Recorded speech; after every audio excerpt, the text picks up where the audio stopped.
In Numbers chapter 24 verse 1, என்னாகமம் 24 அதிகாரம் 1 வசனத்துல ஒரு டிரான்ஸ்லேஷன் சொல்லுகிறது, the Lord, the Balaam realized, Balaam saw that it pleased the Lord to bless Israel. கர்த்தர் இஸ்ரவேலை ஆசீர்வதிப்பது அவருக்கு பிரியம் என்று பீலேயாம் கண்டபோது, தமிழ்ல கண்டபோதுன்னு போட்டிருக்கு, ஆங்கிலத்துல அவர் உணர்ந்து கொண்டார். ஸோ கொஞ்ச நாள் அவர் இந்த முன்னாடி இருந்த அதிகாரத்தெல்லாம் பார்த்தீங்கன்னா, எப்படியாவது இஸ்ரவேலரை சபிச்சிடலாம், எப்படியாவது இஸ்ரவேலருக்கு துக்கம் கொண்டு வர வச்சிடலாம், அவங்க வளர விடாம அவங்களை அப்படியே ஒன்றுமில்லாமல் போகும்படியாக செய்தலாம். Let us do something so that the people of Israel will not grow, because Balaam saw that the people of Israel were getting blessed and blessed and blessed.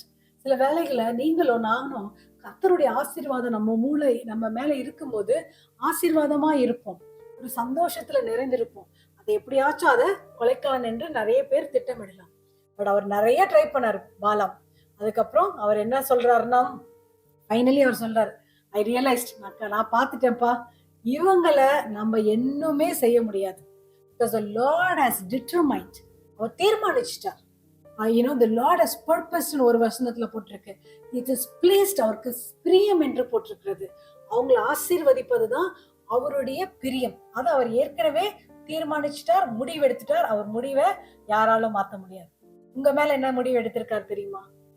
உங்களை நல்லா ஆசீர்வதித்து, உங்களுக்கு சமாதானத்தை கொடுத்து, உங்க குடும்பத்தை உயர்த்தி, உங்களுடைய விண்ணப்பங்களுக்கு எல்லாம் பதில் கொடுக்கிறது தான் அவருடைய பிரியம்.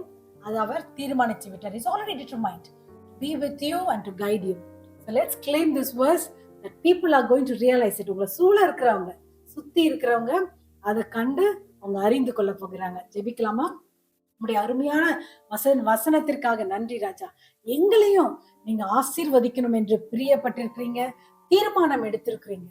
அதற்காக நன்றி. Thank you for determining to bless us, to exalt us, Lord. Even this day I pray, உம்முடைய ஆசீர்வாதம் எங்களை சூழ்ந்து கொள்ளட்டும்.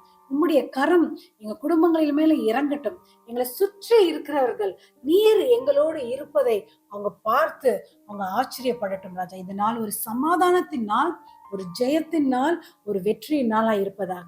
நீரே முன் செல்லும். எல்லா காரியத்தையும் கரத்துல ஒப்பு கொடுக்கிறோம். We give you all the glory. In Jesus' name we pray. So go forth. தைரியமா இருங்க. கையிட்டு செய்யும் எல்லா காரியத்திலையும் அவர் ஜெயம் கொடுக்க போகிறார். விசுவாசிக்கிறீங்களா?